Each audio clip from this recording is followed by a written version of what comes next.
ape in this area. In Tomoki Tower, I think. If we can capture Spectre, then we can stop all of the broadcasts. Be sure to get him. Okay, gotcha. Oh, and one more thing. Tomoki should be with Spectre, too. Oh, that guy with the strange head. Well, I'm not sure what he's up to, but you'd better be careful. Okay, welcome on by everyone. So here we are onto the next level, Tomoki Tower or something like that. I forget exactly what Tomoki's rule was in the story here. I think he is the one who owns the that was close. The station that Spectre basically took over. I think that's what his role is. I can't remember for certain. So this is the Space Ace suit or something like that. It's supposed to be some kind of Power Ranger-like style suit.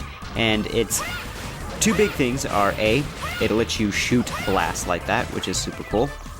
And B, it lets you dash. So that's what you're expected to do to get over that big gap, is to do a dash midair. And you can do, I think, 3 dashes. Maybe it's only 2, but I feel like it's 3. I don't use this suit too often. It's fair to say that it can be a bit overpowered. It's really, really good, but I'm not huge on its controls. So once you have the controls down, because it's real easy to dash unintentionally and completely miss a jump. So that's why I'm not the biggest on its controls and don't tend to use it too often. But in the right hands, this costume can completely destroy a level. It's pretty cool, actually. I don't really watch Power Rangers, but I'm pretty sure it's supposed to be like some kind of Power Ranger-like suit. It makes me think of one anyway. And, yeah, this is an interesting level. I'm kind of just, about it. It has some cool areas. It has one aspect that, two aspects that can kind of go drop dead in a hole because they weren't pulled off very well, or one of them just sucks and the other one wasn't pulled off very well. It's fine in idea, it's just the execution was a bit off. Man, I am screwing up at catching this ape. Son of a... I'm surprised I haven't fallen off. Like, seriously, I'm teetering on the edge every time. Finally! But, it's just alright. The music's pretty entertaining. But, yes. So there's one aspect that's completely crap, the other is just fine. Okay, so here we have these big bridges, because you're basically in some kind of futuristic city. And the ape, this guy, he'll transfer between these two pods, so he can become kind of annoying to go after because of that. So you want to try to get him before he gets into the other one, otherwise it's just going to be a tedious chase. So yes, and a lot of the apes also have afros, because Tomoki has an afro. He's got his big tower with his big afro, a big statue of him. It's a gold one. And here's one of my favorite parts of platformers that tend to have like super futuristic cities, is these... Oh, I really messed that up. Wow, that's a far drop. But have these in-air traffic areas. I think they're really neat. A few games that do something similar to this, but not specifically this, would be Ratchet & Clank 2 Going Commando. I like going through the... Basically, it's like a space highway that you have to do with the glider thing. The glider is kind of just an okay gadget. I can definitely see why people don't like it, because there's a certain area where it gets really annoying with how tight it needs you to do specific turns. But I thought that section where you are in the city, that was pretty cool. Here we got 3 apes right here, a director and 2 actors. Well, I think they're supposed to be actors. Oh, messing up. Okay. Whoa, the game freaked out right there. This game does have some frame rate issues from time to time, which is unfortunate. They probably, if you had someone who really cared, they could probably fix that up if they put this on the PS4's store, which it only has the second game from PlayStation 2, not the third one, which is a shame. I like the third one. I like the second one too. The second one is so charming. I love both these games so much, but I kind of wish they had this. That's the problem with like both Sony and Nintendo, is that they don't always put all the games they should on their virtual libraries, which is frustrating. There we go. See, there's Tomoki. Well, I'm sure you saw him in the intro thing, but this is his tower that we're basically climbing, or going to, and then have to climb up. And this would be the second time. Sorry, I had recorded footage for this particular level because I had messed up the first time by missing one ape, so I had to fix that. And here's the section that I was saying is just garbage. I hate this section so much. I'm going to be cutting to when I catch the first ape, and then we'll continue from there because I miss like every single ape this first go. So I'll see you there, and we'll talk about why this particular section sucks so much. Oh, good, I caught him. Okay, I didn't expect to actually catch him right away. So, why does this suck? Perspective. Perspective is what makes this particular section suck. That's one of the reasons. I don't know why, maybe it's just me, but because you can't really get a good reading on their shadows, perspective, and the way they move too, they move up, down, and around, it's really annoying. So you can't always get a good idea of where they're at and the best time to try to go for them. That's why I go, typically, every time that I've gone through this level and played the game and I get to this section, I tend to go to the Kung Fu Master, just because he has that whole area effect with his catch that's definitely more doable in air as opposed to the knights or magic wizards if you're playing the female character. So this section, the other part that sucks is just you have to go back and forth on this slow bridge, but it needs to be slow in order for you to be able to catch them. But they're also annoying to catch because you can't get a good idea where they're at. This part just sucks. By the way, this thing I'm showing off unintentionally is this like rage mode you can go into as the Kung Fu Master. I don't tend to do it too often because I forget about it, but there we go, that's all the apes on this stupid bridge. This is the only part that I would say really sucks in terms of trying to catch all the apes. There's another part that's annoying, but it's fine in concept, as I said before. Now, like we were talking about, the virtual libraries from Nintendo's eShop and Sony's own digital distribution for their PS4 and PS3, because I don't think, when I look at the PS4, I don't see older games from the PlayStation 1 there. The Vita honestly has a much better variety, which is surprising to me. Like, the Vita's good for one thing, it's if you want a better library for good classic PS1 games, there you go. Although I don't think it has 8 or 9 for Final Fantasy, but I'm pretty sure it has 7. And I don't think it has Tactics, now that I think about it, the original for the PlayStation. Which is unfortunate, and I don't know if it has Vandal Hearts or Chrono Cross, but I do know for certain it has the entire Arc the Lad trilogy, which is really interesting. It has both Breath of Fire 3 and 4, and it has Alundra, which is really cool. I think Alundra is the only other PlayStation game that I want from my collection that I do also want to play, because currently, and before I continue that conversation, I should say, when I first played this level, this is the section I missed, I think. Yeah, I'm pretty sure I messed up at catching an ape here, which screwed me over. I think I just went here because I knew this is where there was whatchamacallit, where the hidden door is, and then like completely messed everything up from there and completely missed an ape. So that sucks. And like I said, I have to completely re-record the last level, but I still really like the look of that knight. It's so cool. So what I have from my PS1 collection that I haven't yet played but I'm looking forward to play is Breath of Fire 4. I've never played that one. Played through 3, like I said before. Kinda iffy on it. I'm very mixed. It has things I like and it has things I don't like. But Breath of Fire 4, from what I understand, is a bit improved, so I'm looking forward to that. I have Parasite Eve, which is a pretty short RPG, but it looks really neat. Seems pretty cool. Looking forward to playing that. And Chrono Cross, but I want to play through Chrono Trigger first because I've never actually played Chrono Trigger. I played it some, but I've never finished it or gotten any of the endings, so I want to try to do that first. And that's a pretty laid-back game. It helps if you know what you're doing, though, because I kind of screwed myself over a couple times. But the other games are the Lunar Complete Saga, I think is what they're called, both 1 and 2. I managed to find them both, luckily, for a pretty good price and good condition at one of the local electronic thrift stores around here. So those are the games. And yeah, I've already mentioned the PS2 ones I'm looking forward to playing. And of course, we should probably address one of the things I had mentioned in the previous episode, the whole fact that videos won't be coming out as frequently, and I'm kind of not going to be doing as much on the channel anymore. One thing I might still kind of do from time to time is definitely recording footage of me playing some Monster Hunter, just because Monster Hunter is just so much fun, and I am so hyped for Iceborne. Like, they keep showing more and more, and it just... Ooh, the only thing I'm frustrated about is that there's some shitty weapon designs, because they went with that still, you know, basic bone, basic iron, and just slapped some monster parts on it to make it look like it came from the monster, but really didn't. Oh, I hate that.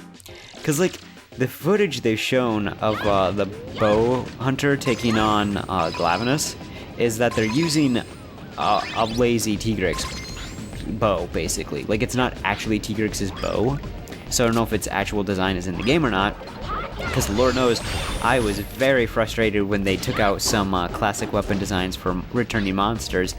For example, Lavasiath didn't get its charge blade from Generations, Uragan didn't get the dice spin, I think is how you pronounce it. It's really cool two-pronged longsword, and Baroth didn't get its stack of ribs.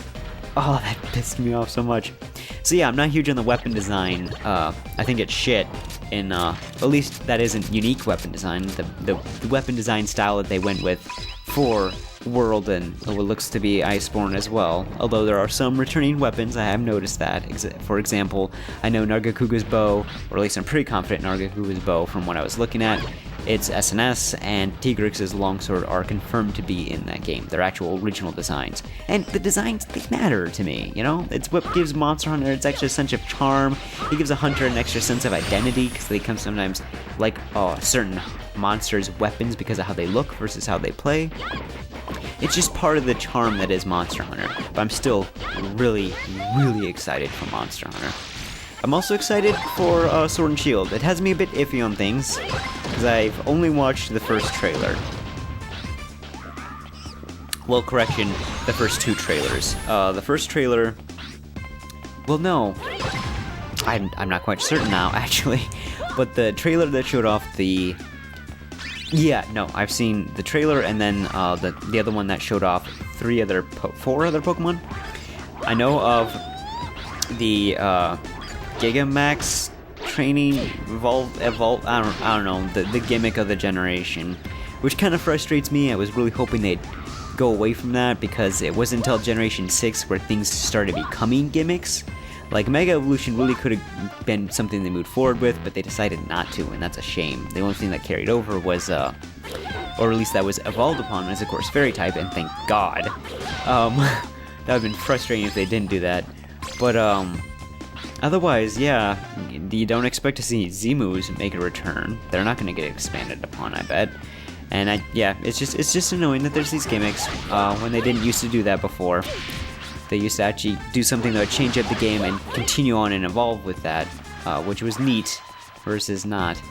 But the region seems alright. Those open areas, people seem to be convinced that those open areas are going to be in a concentrated spot and it's going to be actual routes. Otherwise, I certainly hope that's the case.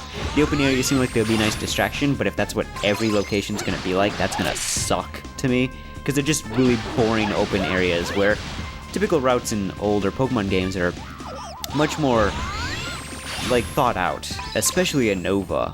It's got a lot of really interesting different paths it takes and secret areas to use. I certainly hope they expand upon that whole, like, they're not bringing back HMs, and thank God, because it is kind of annoying when you have to have specific Pokemon. Oh, wow, I really goofed that up. Pokemon all the time to use certain HMs, but the Pal Rider system was a really neat idea in Generation 7, and I think that's something they could easily expand upon, but they didn't do enough with it. Like, you used Mudsdale, which was fine, and Lapras and Sharpedo were good. Charizard was great for flying, and Tauros was used a lot because, you know, it's basically your bike since you don't have a bike in that game, and it's also good for going across breaking rocks. But Stoutland didn't really use that much, because I don't care for hidden items. There isn't like in Pokemon Leaf Green Fire Red, they have that beach where treasures constantly keep showing back up, so you can constantly use your item fighter to get items from it, and I'm messing this up bad. This is the part that's good in concept, it's just the execution isn't so great. This here, not too bad. I really started getting it down of how it goes, so I started mastering this. It's the section after it where I start messing things up, because it's just the timing on that saw blade amongst the wall and the hitbox for the wall to actually activate when the ninja runs across it, not so good. So it's really frustrating. It's not a bad idea, it's perfectly fine in the idea. It's just little niggles. But yeah, if they had a beach where items kept constantly respawned, which I don't think they do in Sun, Moon, Ultra Sun, Ultra Moon. Oh, wow, really goofed that up because I accidentally attacked. I would use Stoutland more, but don't. And use Mudstale to, get across hard rocks. The one who's horribly underutilized was Manchamp, because past games, at least Generation 6 and 5, once they introduced the concept where you push rocks into holes and then you don't have to really use strength for that anymore, was great. And again, Generation 5 and 6 did it really well, I would say. But 7, you don't really need to use it almost ever, including in Ultra Sun and Ultra Moon, where they tried to expand upon a few areas. Speaking of which, the Lush Forest has a cave in it, right? And in that cave, sorry, I was getting a drink of water. There's a chance for Larvesta to appear. Ooh, I got it. I finally got it. And I cannot get one to appear for the life of me. I would spend 2 hours in that cave and just constantly ran into Golbats and Alolan Dugtrios, and I didn't like Alolan Dugtrio to begin with. I have a hatred for Alolan Dugtrios now after that experience. And I just wanted to get Larvesta show up so I could try to SOS for a Volcarona. Is that so much to ask? Volcarona is so cool. Unova's got some just great Pokemon. I love the Unova region so much. And this new region looks like it's got some cool areas. I hope there's some fun mini games to do in that. And the thing I'm looking forward to the most is, of course, the roster. The rosters for the past few generations have been pretty good, in my opinion. I've liked them a lot. Kalos was small, but it was pretty good. It was really tight, really nice knit roster. There were a few disappointments, but not too many. There were some surprises. I wasn't expecting to like Go-Go, but Go-Go was really cool. Now we're, by the way, actually within the tower of Tomoki. We're actually within Tomoki's tower, however we pronounce it. And here, it's an interesting section. But Alola had a great roster. It made up for a few areas where Kalos was lacking, particularly bug type. I really like Vivillon, but they did not give us much more than that, and we needed a little bit more. And thankfully, Alola gave us the water bug type combo that I had always wanted to actually be pulled off well. And if not just well, but really good. Like, Glyciopod is so cool. And when I first saw Wimpod, I was like, oh man, I hope that thing has an evolution.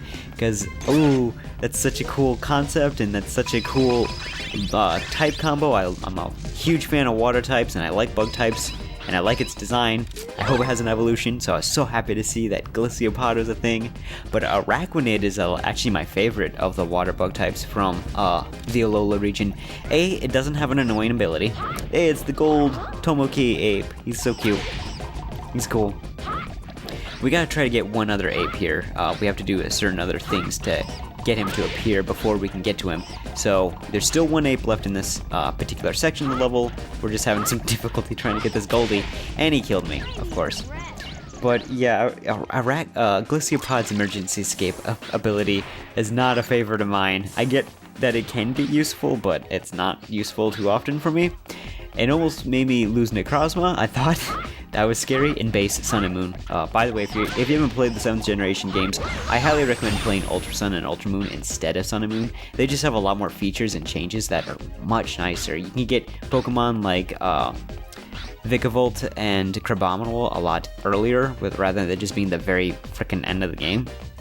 And in addition to that, they gave you some features that make things a little less annoying, changed up the roster a bit of Pokemon you can catch, and there's some nice additions. I really like being able to go catch Seal. They expanded on a few sections, and they made a few things actually way better in my opinion. For example, the battle tree, I think it's actually better, and this is actually one of my favorite battle facilities now, because yeah, we gotta make him dance and fall. He's like some kind of superhero, and now he's in the chair, now we gotta go get him. But they made it to where, like, on normal difficulty, your level isn't brought down. If you're above level 50, you can actually keep that level. You can also use legendaries. Oh, that is so nice. Because it's so annoying to go catch these cool legendary Pokemon, and it can be really cumbersome to go catch them, but you can't use them in any of the battle facilities. That annoys me. That's something I really want to carry over. Because then once you get into the super mode, or the super versions of like doubles, singles, and multi, that's when you're always restricted to level 50, even if you're above level and you can't use legendaries. That's fine, I don't care. Just let me use them at least at some type of battle facility. The only thing I think that sucks at the battle facility in Ultra Sun, Ultra Moon is that you don't get, if your Pokemon is below level 50, their cap isn't brought up to level 50. The only game I know to do that has been the Innova games, and I love that they did that. That's fantastic. You don't have to spend so much time grinding to get your Pokemon adequate for those battle facilities, which is why the absolute best battle facility is in Pokemon Black 2. Not only do you have those singles and doubles and triples and rotation and multi-battle. Oh, that was such a dick move by that stupid robot. And you don't have to level up your Pokemon to level 50 to still use them, so they can be level 30 and they'll be brought up to level 50, and it's just fine. You only need to level them up to get what moves you want, or use what TMs, or if you need to do, EV training and all that kind of stuff. So I love that, but you have those normal and super versions and the Pokemon World Tournament where you get to take on like every single gym leader and champion, and they have such cool Pokemon that they'll fight with you against that makes sense for their characters, and they also have just the facility that you fight in is really neat because it's quick battles too. It's why I really love it a lot. It's so nice. It's just 3 battles, awesome, and it's actually set up like a tournament. That's one of the things I really love about like Pokemon Coliseum and Pokemon XD is that there's these tournament areas that you can fight in, and these tournaments you can actually compete in. And it was neat. It was better to me than just like a typical battle facility, because battle facilities kind of function the same way, like the battle tower. But having that leaderboard and it actually meaning something when you win, to me anyway, is much better. The only thing that sucks about 5th generation and below, oops, I didn't mean to hit the button. 5th generation and below battle facilities is you get pretty shit for battle points. That sucks. 6th generation and up fix that greatly, and I appreciate that immensely. That's how you should do battle points. 1 per battle, and when you start to get past that 10-point mark, you get 2, and then it kind of doubles from there and all kinds of stuff. And you get a whole lot for winning. It's really, that's an improvement. It makes the battle, there's items you can get from the battle facilities only, or move tutors. Move tutors is a thing in Pokemon Ultra Sun, Ultra Moon, and there's a lot of them and a lot of variety, and there's even a mini game you can play to get battle points if you don't want to do Battle Tree, even though Battle Tree has been improved. It's awesome. Fantastic. But yeah, Pokemon World Tournament, where you fight these quick little battles, and if you get to the finals, you get to take on the opponent in this cool display. It's really neat. And then, hey, look at that. That finishes up this level. So yeah. Oh yeah, I should say, one of the things I was going to say was, yes, even though I'm not going to be on this channel as much, I presume I'm going to lose some people, but for those of you who are sticking around, this isn't the first time, for those who've been for a long time, but I'll see you guys later, and I appreciate it.